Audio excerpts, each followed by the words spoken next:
Aujourd'hui on est le 5 mai et au Japon c'est le Kodomo no Hi, donc ça veut dire que c'est le jour des enfants, c'est un jour férié et c'est un jour forcément qui est dédié aux enfants. On est venu dans le parc Zenpukuji, c'est un nom qui est très rigolo, j'aime beaucoup, et là il y a Mitsu qui est en train de s'occuper de Mini, on l'a amené ici pour qu'elle puisse voir les koinobori qu'il y a derrière moi. Vous avez vu comme c'est trop beau? Franchement j'adore, je trouve ça super beau et c'est vraiment... Il y a l'autre qui gueule derrière. C'est un jour qui est férié, mais il faut savoir que, en fait, là, il y a plein de jours à la suite qui sont fériés. Quoi? C'est un fruit? Waouh! Regardez ce qu'elle a trouvé. Je vais jamais réussir à faire cette vidéo, c'est pas possible, parce qu'il y a Mini qui veut rester absolument avec moi. Elle fait pas des bêtises, mais voilà, elle explore son environnement. Attention, bébé! Doucement, doucement! Comme il y a plein de jours fériés à la suite, et c'est un petit peu les vacances nationales des Japonais, donc il y a vraiment pratiquement tout le monde qui prend des vacances à ce moment-là. Et ça s'appelle la Golden Week. Et ah, attention, attention, attention! Doucement, doucement! Doucement. Attention, attention. Bon, je pense que j'ai trouvé un endroit à peu près potable pour me poser avec un magnifique pain. Et normalement il y a les koinobori en fond, mais vous allez peut-être pas trop les voir, je pense pas si elles sont là. Juste en face de moi il y a le parc de jeux, je vois Mitsu jouer avec la petite. C'est pour ça qu'on s'est posé là, parce qu'en fait si elle me voit pas, elle est pas contente et du coup je suis obligée d'être dans les parages. Bref, pourquoi je fais cette vidéo aujourd'hui? Parce que déjà on est dans un cadre magnifique, donc j'en profite. Je me suis dit pourquoi pas revenir sur mes 7 dernières années ici au Japon, parce que mine de rien ça commence à faire longtemps. Je suis arrivée ici en 2018, donc ouais ça fait un petit bout de temps maintenant quand même, hein. Et en fait il s'est passé tellement de choses en 7 ans, forcément c'est très long. Je me rends compte que j'ai passé vraiment des grosses étapes de ma vie ici, que ce soit la fin de mes études, mon diplôme, un mariage, une grossesse, un enfant, le travail, enfin voilà plein de choses en fait. Mais vous allez voir que ça n'a pas toujours été rose. Je vais vous raconter un petit peu tout ce qui s'est passé depuis. Donc il faut savoir que moi je suis arrivée en septembre 2018 pour commencer un master à l'université métropolitaine de Tokyo. Donc ça c'était un projet qui était mûrement réfléchi. Ça faisait vraiment des années que mon but absolu dans la vie c'était de venir vivre au Japon. Ça faisait déjà plusieurs fois que j'étais venue en tant que touriste, et donc tout ce que je faisais dans ma vie quand j'étais en France c'était dans le but de pouvoir venir ici au Japon m'y installer. Le master c'était un petit peu la porte, enfin c'était carrément la porte d'entrée pour venir ici au Japon. Le fait d'intégrer cette université là pour un parcours de 2 ans en plus, c'était vraiment une chance inouïe pour moi. C'était un peu comme gagner au loto, parce qu'il faut savoir qu'à l'INALCO quand on fait une licence on peut partir en échange. Ça veut dire qu'en fait vous partez 1 an en échange dans une université au Japon et ensuite vous revenez à l'INALCO pour continuer vos études. Moi c'était un petit peu différent dans le sens où j'étais plus inscrite à l'INALCO, mais je m'inscrivais officiellement dans cette nouvelle université japonaise. Après j'avais le choix de soit retourner à l'INALCO, soit de continuer ma vie au Japon. Et donc moi c'est ce que j'ai décidé de faire. Mais avant de m'installer ici au Japon après mes études, il s'est passé quand même pas mal de choses, parce qu'il faut savoir que ces 2 années, même si c'était un rêve qui se réalisait, j'avais enfin pu venir au Japon sur le long terme. Ça s'est pas vraiment passé comme prévu, dans le sens où c'était chaotique en fait, hein. Vraiment pour utiliser les termes, c'était chaotique. Pour vous remettre un petit peu dans le contexte, quand je suis arrivée au Japon, je me suis installée dans un petit appartement à Hachioji. Hachioji c'est une ville qui est dans la préfecture de Tokyo, c'était à côté de mon université, mais c'est une ville qui est paumée. Enfin en tout cas moi dans le coin où j'habitais c'était vraiment paumé. C'était un quartier qui était assez pauvre aussi, il se passait plein de trucs pas ouf en fait. Genre j'ai déjà été témoin de violences conjugales, violences familiales et tout quand j'étais là-bas. Beaucoup de fois j'ai vu la police débarquer dans le quartier aussi. Vraiment c'était une ambiance ultra bizarre en fait cet endroit. Ça a beaucoup joué sur mon isolement au niveau physique, mais aussi au niveau psychologique, parce que quand je suis arrivée je connaissais personne en fait, enfin pratiquement personne, parce que s'il y a une personne avec qui j'étais en contact, c'était mon copain japonais de l'époque avec qui je suis restée pas longtemps, hein. Comment vous dire que cette personne là était assez étrange, et surtout c'était un giga misogyne en fait. Voilà, c'était un gros misogyne. Vraiment, genre le mec il avait pas honte de dire que il détestait les femmes, genre il détestait sa mère, c'était la pire personne sur terre, et du coup il détestait toutes les femmes sauf moi parce que j'étais sa copine. Enfin vous voyez l'ambiance un peu chelou du mec quand même. Aussi ce qui est dommage c'est qu'avec cette personne là on communiquait que en anglais. C'est cool parce que je me suis vachement améliorée en anglais, mais à côté de ça j'ai pas du tout développé mon niveau de japonais, et je trouve que c'est vraiment dommage. Mon état psychologique à l'époque il était vraiment catastrophique. Je sais pas si c'est parce que je suis passée justement de ma vie en France à la vie au Japon, du coup c'était un gros changement, ça m'a beaucoup perturbée peut-être. Je sais qu'à chaque fois quand il y a des gros changements dans ma vie, ça me perturbe souvent. Par exemple, quand je suis passée de la primaire à la 6e ou du collège au lycée, etc. À chaque fois c'est des changements où j'ai du mal à m'habituer. Le fait de perdre mes repères, c'est toujours déstabilisant pour moi, donc c'est peut-être ça, je pense. Isolement psychologique, isolement physique, tout ça, ça fait un mauvais mélange. À cette époque-là, le seul moyen que j'ai trouvé pour me faire des amis, c'était quand j'étais en soirée. Et du coup, je sortais beaucoup en soirée à Shibuya. Je sortais pratiquement tous les soirs et c'était pas genre rentre à la maison à 22h, non. Je faisais des all night et je restais toute la nuit à Shibuya parce que j'avais envie, je pense, et aussi mon appartement qui était à Hachioji était trop loin pour que je puisse rentrer. Je pense que à pied, j'en aurais eu pour 8 heures de marche à peu près, donc c'était inimaginable en fait. En taxi, c'était trop cher, j'étais étudiante à l'époque, donc j'avais pas forcément beaucoup d'argent. Bien que j'ai oublié de dire ça. Déjà, j'ai eu la chance d'être prise dans cette université-là, mais en plus j'avais la bourse du gouvernement de Tokyo, ce qui fait que j'avais comme un salaire, enfin non, c'était pas un salaire, mais c'était une bourse de 150 000 yens par mois. C'est vraiment ouf quand même, c'est trop bien. Ça a été chaotique de par mon état psychologique de l'époque et parce que j'ai fait un petit peu les mauvais choix en sortant beaucoup, en ayant des comportements dangereux même à l'époque. Par exemple, je me souviens que ça m'arrivait souvent de faire des explorations de nuit dans Tokyo et du coup de sauter d'immeuble en immeuble sur les toits, voilà, alors que j'étais complètement bourrée. Donc voilà quoi, c'est pas fou, c'est assez dangereux. Et aussi je buvais beaucoup d'alcool à l'époque.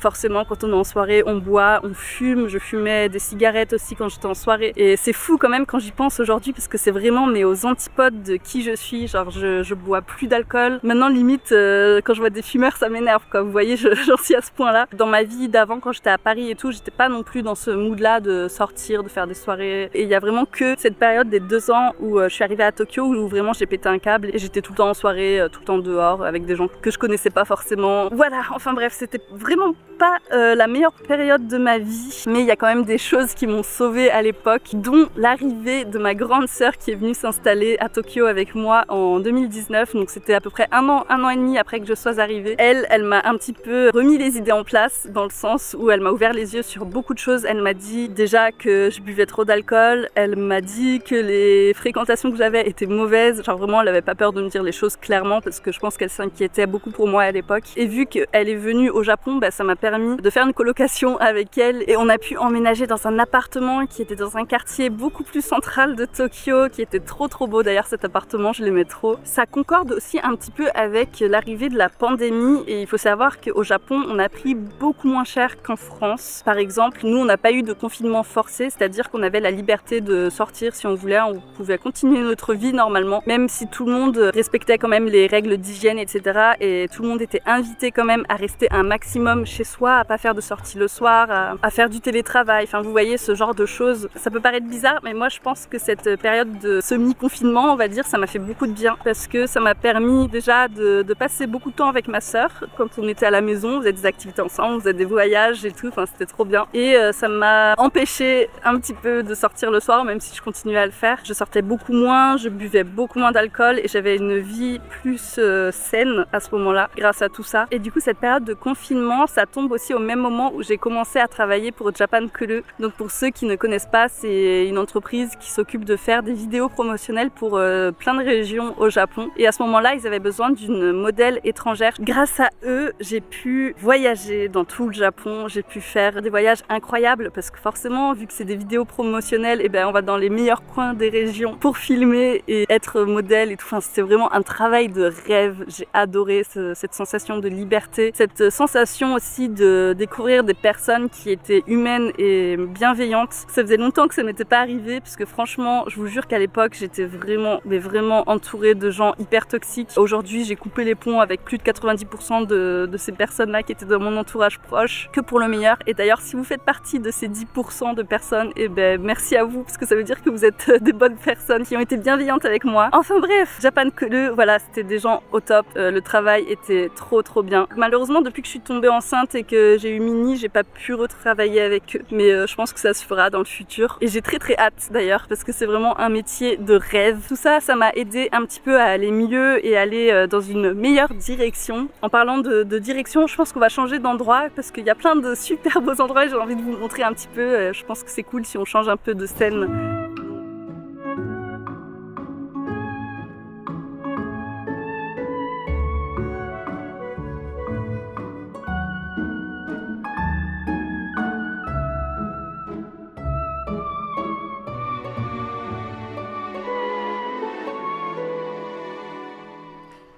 En cherchant un nouvel endroit là où m'installer, je me rends compte que j'ai oublié un gros détail de la période où je me sentais pas très bien psychologiquement et où j'habitais à Hachioji. C'est le moment aussi où j'ai pris la décision d'adopter Mimi. Donc voilà, Mimi, je l'ai adoptée 6 mois après être arrivée au Japon parce que j'ai envie de dire que c'était une décision mûrement réfléchie, etc. Mais honnêtement, c'était pas vraiment le cas parce que vu dans l'état psychologique dans lequel j'étais, je me dis que c'était pas forcément le bon moment. Surtout que j'habitais dans un appartement qui n'était pas pet friendly, donc j'avais pas spécialement le droit d'avoir un chat. Ça m'a valu des petits soucis après avec le propriétaire de l'appartement, mais bon, tout a été réglé depuis et maintenant tout va bien et heureusement j'ai jamais eu de déboire avec Mimi à part ça, donc ça va. C'est le moment où j'ai adopté ce petit chat aussi qui fait partie de notre vie depuis. Et voilà, petit détail qui fait la différence quand même parce qu'il m'a apporté beaucoup de soutien affectif à ce moment-là. Alors ensuite on arrive donc à l'année 2020. À cette époque-là, je me suis mise en couple avec un autre garçon qui sortait énormément, qui aimait beaucoup faire la fête.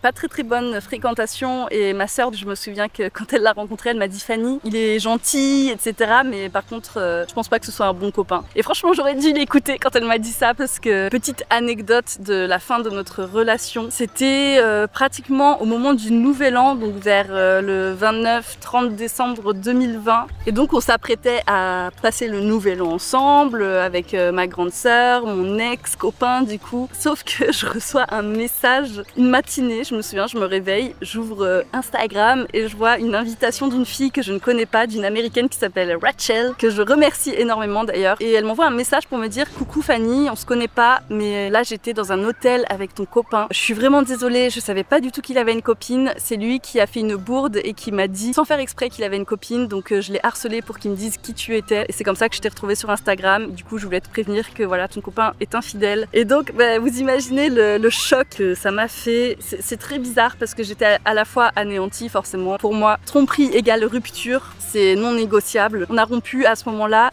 Mais j'ai eu un côté aussi où j'étais ultra soulagée parce que je sentais qu'il m'apportait pas des bonnes choses en fait. Et j'allais sur mes 27 ans. C'était un moment où je commençais à me poser dans ma vie, j'avais fini mes études. Enfin, j'étais sur la fin de mes études, je commençais à me projeter dans ma vie future en me disant j'aimerais bien avoir des enfants, un jour j'aimerais bien avoir une vie posée avec quelqu'un, etc. C'est vrai que ce gars-là, il répondait pas du tout aux critères d'un potentiel futur papa pour mes enfants. D'un autre côté, voilà pourquoi c'était un soulagement, c'est parce que je sentais que cette personne-là était un petit peu malsaine déjà dans sa façon de vivre, dans sa façon de penser aussi sur plusieurs choses, notamment sur la pédophilie par exemple. Enfin voilà, c'est très sombre là ce que je suis en train de vous dire, mais il me disait oui mais Fanny, tu sais les pauvres c'est pas leur faute, ils sont pile. Enfin, vous voyez des choses comme ça. Je ne suis absolument pas d'accord avec ça et du coup je m'étais dit si cette personne-là pense comme ça des enfants, mais comment moi je pourrais envisager avoir un enfant avec lui, c'est impossible quoi. Enfin bref, finalement cette rupture c'était un mal pour un bien, j'étais triste etc. Mais je vous avoue que c'est vite passé parce que je m'étais dit que dans tous les cas ça devait se terminer un jour. Bah voilà, ça s'est terminé comme ça aurait pu mieux se terminer mais bon tant pis. Donc on passe en 2021, voilà, je suis fraîchement célibataire, ça va très bien dans ma vie finalement malgré cette rupture. Et en plus en mars 2021, et ben j'ai enfin mon diplôme, ça y est j'ai mon master. Donc voilà, fraîchement célibataire, fraîchement diplômée, mais tout va bien dans ma vie. C'est à ce moment-là aussi que j'ai été embauchée à temps plein chez Ici Japon. Quand j'ai dit ça à mes professeurs qui m'ont suivi du coup pendant 2 ans et demi, ils étaient pas spécialement contents de la nouvelle. Vu les diplômes que j'avais, c'était sans me dire que Ici Japon c'était pas bien ou quoi que ce soit. Ils m'ont dit en fait c'est une petite entreprise, c'est dommage que tu restes dedans parce que ça faisait déjà plusieurs années que je travaillais pour eux en baito. Ils m'ont dit c'est dommage que tu restes dedans parce que tu pourrais vraiment trouver des meilleures opportunités dans des plus grandes entreprises japonaises ou françaises ici. Donc voilà, c'est dommage, mais bon, je les ai pas du tout écoutés à l'époque parce que je voulais faire ce que j'avais envie de faire. Moi, honnêtement, à cette époque-là, j'avais vraiment l'impression que j'avais la possibilité d'évoluer dans Ici Japon. Spoiler alerte, non, ça n'a pas été le cas. Et donc voilà, les semaines passent et c'est en juin 2021 qu'on a commencé à beaucoup se rapprocher avec Mitsu. C'est le 4 à 5 juin 2021 qu'on a passé cette fameuse soirée plage. Voilà, qu'on s'est beaucoup rapproché à ce moment-là et qu'on s'est mis en couple en fait. Là, c'était vraiment le début d'une aventure magnifique. Je sais pas trop quel bon mot choisir, mais bon, vous imaginez bien quoi, c'était vraiment merveilleux. Les mois ont passé, voilà, j'ai fait ma petite vie avec Mitsu à ce moment-là. Alors, il tombait à pic parce que moi, en 2021, c'était un petit peu l'année des changements dans le sens où Maeva, ma grande sœur, a pris la décision de rentrer en France. Ça a été un petit peu difficile pour moi parce que j'étais pas encore avec Mitsu à cette époque-là. Et du coup, je me disais, mince, je vais encore me retrouver seule ici. Est-ce que ça va bien se passer? Est-ce que je vais pas encore péter un câble comme la dernière fois? Je vous avoue que j'avais un petit peu l'appréhension et j'étais triste qu'elle parte. Et donc à cette époque-là, je me suis posé la question, est-ce que ça serait pas le moment pour moi aussi de finir mon aventure au Japon et de rentrer en France? Je me suis posé la question sincèrement. Je me dis, est-ce que j'aurais pas plus d'opportunités intéressantes de travail en France ou potentiellement pourquoi pas continuer en doctorat à l'INALCO en France? Et du coup voilà, la question elle a commencé à se poser. Je me suis dit ouais, je sais pas trop. En plus, en sachant que ma sœur allait partir en France, ben moi j'ai cherché un nouvel appartement et j'ai emménagé dans le quartier de Adachi. Donc Adachi c'était plus proche de mon travail, mais c'était un quartier que j'aimais pas du tout. En arrivant là-bas, ben, j'ai un petit peu déchanté parce que ça me faisait penser à Hachioji dans le sens où c'était une zone un petit peu industrielle, enfin pas vraiment industrielle parce que j'adore les zones avec des usines, enfin je trouve ça super beau, donc c'était pas vraiment ça. C'était plus des grandes routes très bétonnées, des magasins immenses. C'est pas vraiment à taille humaine en fait et c'est pas vraiment ce que j'aime. Je me sentais pas bien, honnêtement je me sentais pas bien dans ce quartier et je me suis dit merde, bah finalement je vais peut-être rentrer en France à la fin de mon visa et puis voilà quoi, ce sera la fin. Mais cette rencontre avec Mitsu a tout changé. C'est lui qui a beaucoup pesé sur la balance et qui a fait que je suis restée au Japon finalement. Parce que en fait en le rencontrant, en apprenant à le connaître, etc., je me suis rendu compte qu'il y a beaucoup de choses que je ne connaissais pas dans la vie au Japon. La manière dont lui s'était bien intégré, la manière dont il était amoureux de ce pays-là, et ben ça m'a un petit peu fait retomber amoureuse moi aussi du Japon, je pense. Et je me suis dit ah ouais mais en fait il faut pas que je loupe cette chance, il faut que je reste ici et que j'essaie de découvrir, de creuser encore ma passion pour le Japon. Je pense qu'avec cette personne-là ça va bien se passer. Et donc voilà, c'est pour ça que je suis restée au Japon finalement. Je suis quand même retournée en France avec ma sœur en juillet. Elle est restée définitivement là-bas, mais moi je suis venue qu'en vacances pendant 3 semaines. Et puis après je suis retournée au Japon et j'ai continué ma petite vie. Je suis restée dans le quartier de Adachi pendant 1 an à peu près. Les mois qui ont suivi, c'était un petit peu le rythme métro, boulot, dodo. Je faisais pas grand chose de très intéressant jusqu'en 2022 où là, eh ben, je suis tombée enceinte en mars 2022 pour être précise. Forcément, c'est le début d'une nouvelle aventure, quoi. Honnêtement, quand j'étais en France et que je rêvais de venir au Japon, j'imaginais pas que tout ça allait se passer. J'imaginais pas que j'allais faire ma vie là-bas, que j'allais avoir un enfant, etc. Enfin, pour moi, c'était encore très lointain quand même. Donc voilà, il s'est passé vraiment mais plein de choses de fou, quoi.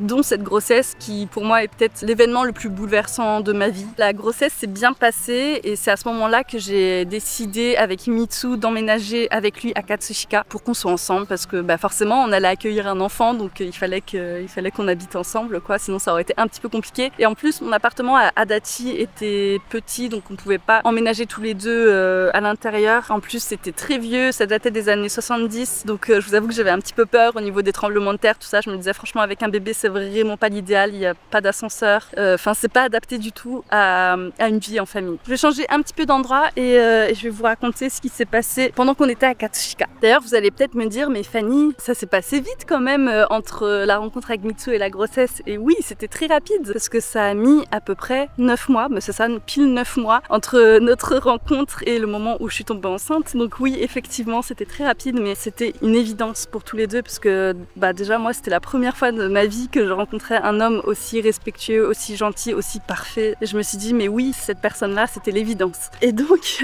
c'est pour ça que c'était rapide mais comme tous les deux on avait envie d'avoir un enfant et qu'on se sentait bien ensemble, même si on n'était pas préparés au niveau de la maison etc. On a accueilli cette grossesse avec joie. Hop, je me suis encore changé d'endroit voilà pour vous parler un petit peu de ce moment de grossesse. Alors je vais pas faire un retour complet sur la grossesse. J'avais fait une vidéo sur le sujet donc si ça vous intéresse n'hésitez pas à aller la voir. Il y a eu un petit bémol quand même à ce moment-là. Vous savez au Japon on a le droit à un congé parental mais aussi à un congé maternité avant le congé parental. En fait ce congé maternité il sert à se reposer les derniers mois de grossesse et à se reposer pour après l'accouchement qui dure 4 mois donc normalement logiquement on a le droit à 2 mois avant l'accouchement et 2 mois après l'accouchement. Et moi ce que j'ai fait parce que j'avais pas trop le choix c'est que j'ai continué à travailler jusqu'au dernier mois et j'ai pris 1 mois de congé maternité pour me reposer et puis profiter de ma grossesse parce que quand même on le dit pas assez souvent mais une grossesse, ça n'arrive pas souvent dans la vie d'une femme et du coup en profiter c'est aussi important. Franchement, si vous avez la possibilité de prendre des semaines avant d'accoucher, c'est important déjà pour se reposer mais aussi pour profiter de ce moment-là quoi. C'est quand même un moment qui est précieux dans la vie d'une femme, je pense. Donc où est-ce que je voulais en venir? Normalement, quand on travaille au Japon, on a le droit d'avoir le congé maternité, sauf que moi, dans l'entreprise où j'étais et avec le contrat que j'avais, je n'avais pas le droit de toucher d'indemnité à ce moment-là. J'avais le droit de prendre le congé maternité, mais si je le prenais, j'étais pas payée.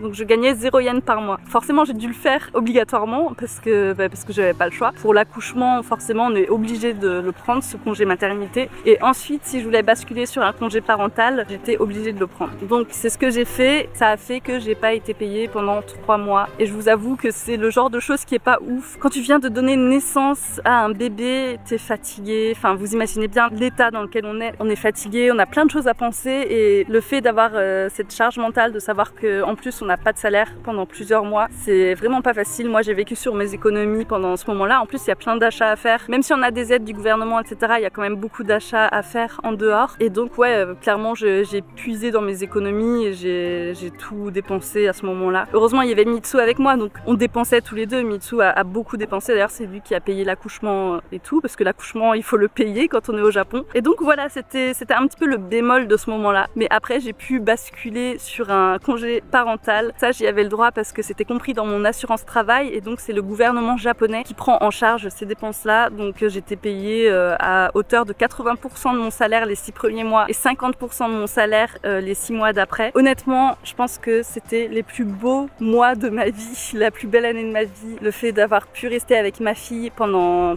toute cette période-là. Honnêtement, je pense que ce congé parental-là, ça a été la plus belle période de ma vie parce que j'ai pu rester 100% du temps avec ma fille, à m'occuper d'elle, à découvrir toutes les phases de son développement quand elle grandissait. Enfin, je la voyais grandir de jour en jour et en être témoin comme ça, c'est priceless. Voilà, c'était vraiment le plus beau moment de ma vie que j'ai passé avec elle.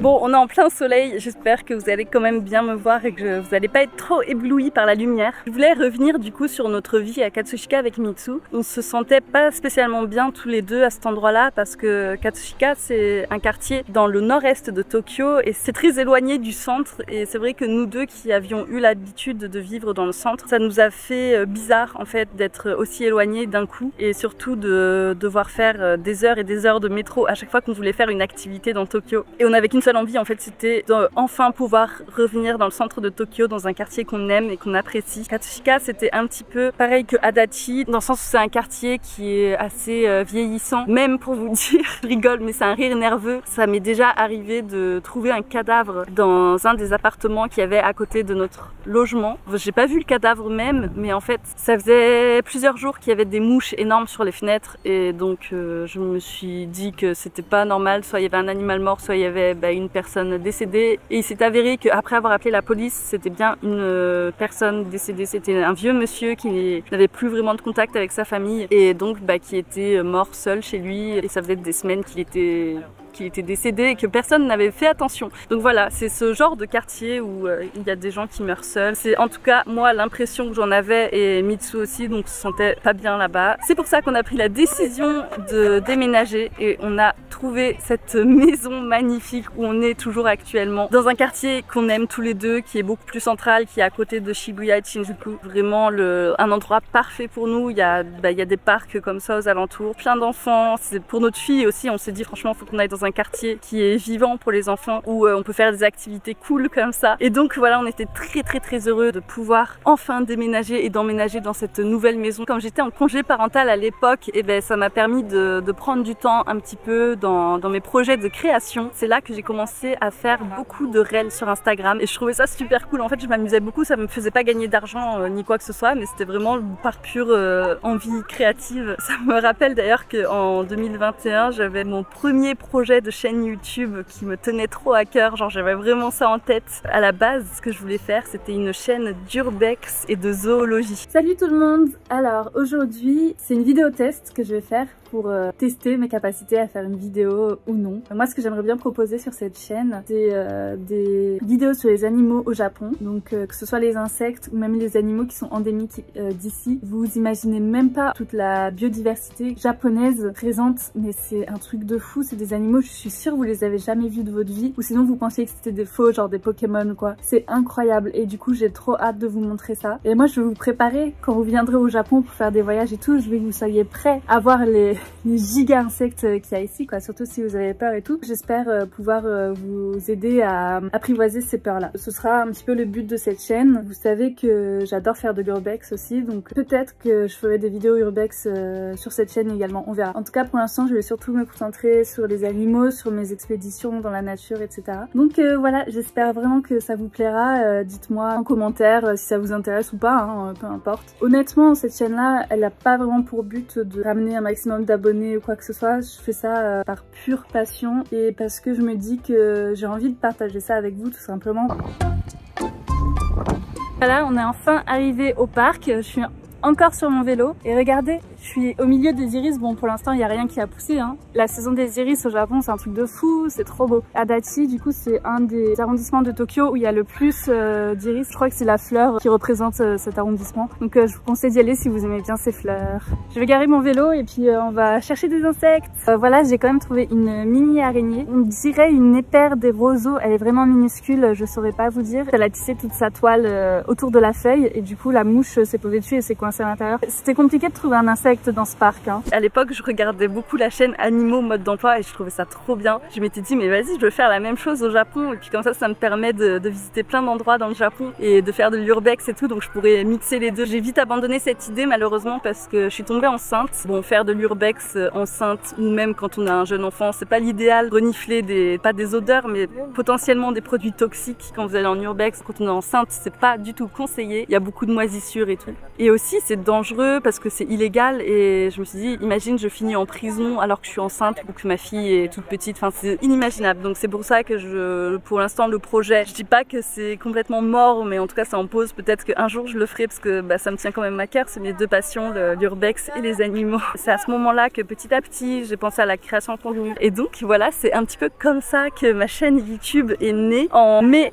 2024, donc ça fait bientôt un an mine de rien. Et honnêtement avoir créé cette chaîne YouTube, je pense que c'est un des meilleurs choix que j'ai pu faire dans ma vie en général, dans ma vie au Japon. Je suis trop contente et trop reconnaissante que ça fonctionne assez bien pour avoir une communauté comme la vôtre. Je vous remercierai jamais assez d'être présent, de me suivre, de regarder mes vidéos et tout parce que c'est trop bien quoi. Franchement merci beaucoup, merci à vous, tout ça c'est grâce à vous. C'est vraiment pour moi un rêve de travailler et de vous faire du contenu comme ça, j'adore, je trouve ça trop bien. C'était ça mes 7 années de vie au Japon. Je pense que j'ai encore plein de belles choses à découvrir dans le futur ici. On a encore plein de projets avec Mitsu. Vraiment, j'y vois que du positif et je pense que tous les deux, on va pouvoir construire des belles choses. Tous les 3 avec Mini, tous les 4 avec Mini et Mimi. Peut-être avec un futur enfant, qui sait. Malgré les embûches, malgré les défaites, malgré les problèmes que j'ai pu avoir, j'ai quand même réussi à surmonter tout ça et à avoir une vie actuelle qui est plutôt cool, où je me sens bien. Je pense que c'est cette année qui m'ont fait grandir, mine de rien. J'ai appris beaucoup de choses en vivant ici. En plus c'est une vidéo qui tombe bien parce que j'ai 30 ans là actuellement et du coup ça me fait du bien un petit peu de faire un récapitulatif de tout ce qui s'est passé depuis mon arrivée ici. Je vous remercie d'avoir regardé la vidéo, j'espère que ce sera écoutable malgré le vent. Je vous dis à la semaine prochaine, n'hésitez pas à vous abonner si c'est pas encore fait, à liker la vidéo, à commenter et je vous dis bye bye.